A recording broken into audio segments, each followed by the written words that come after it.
Bugün Azərbaycan şahmatının əfsanəvi simalarından biri Grossmeyster Vüqar Həşimovun anadan olmasının 40 ili tamam olur. 1986-cı il iyulun 24-də Bakıda anadan olan Vüqar Həşimov hələ uşaqlıq illərindən qeyri-adi istedadı ilə seçilib. O 2002-ci ildə Grossmeyster adını qazanıb və qısa müddətdə dünyanın aparıcı şahmatçıları sırasında yer alıb. 2012-ci ilin yanvarında 2761 reyting xalına yüksələn Həşimov dünya reytingində 6-cı pilləyə də irəliləyərək Azərbaycan şahmat tarixinin ən yüksək nəticəsini imza atıb.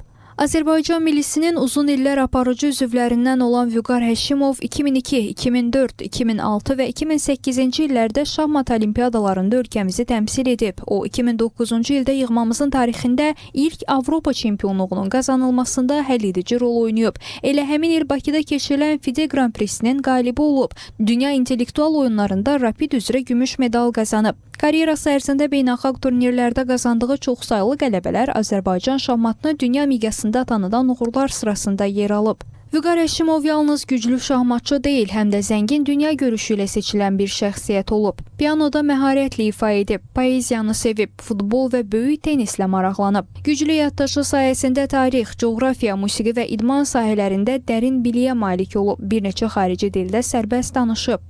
Lakin taliyə ona uzun ömür qismət etməyib. Vüqar Həşimov uzun müddət beyin şişi ilə mübarizə aparıb. Müalicəsini Almaniyanın Heidelberg şəhərində davam etdirən Grossmeyster 2014-cü il yanvarın 11-də cəmi 27 yaşında vəfat edib. Yanvarın 14-də onunla Respublika Şahmat Mərkəzində vida mərasimi keçirilib və 2-ci fəxri xiyabanda torpağa tapşırılıb. Onun vəfatından sonra adı Azərbaycan şahmat tarixində daha da əbədiləşib. 2014-cü ildən etibarən dünyanın ən güclü şahmatçılarının iştirakı ilə keçirilən Vüqar Həşimov memorialı artıq nüfuzlu beynəlxalq turnirlərdən birinə çevrilib. 2016-cı ildə isə Bakıda fəaliyyətə başlayan Grossmeyster Vüqar Həşimov Şahmat Akademiyası onun adını və ideallarını yeni nəslə çatdırır. Qısa ömrünə baxmayaraq Vüqar Həşimov qazandığı titullardan daha böyük bir miras qoyub. O, Azərbaycan şahmatının simvoluna, mübarizliyin, intellektin və vətən sevgisinin rəmzinə çevrilib. Bugün onun 40 illik yubileyində Azərbaycan böyük Grossmeysteri dərin ehtiramlanır. Adı isə milyonlarla şahmatsevərin yaddaşında yaşamaqda davam edir.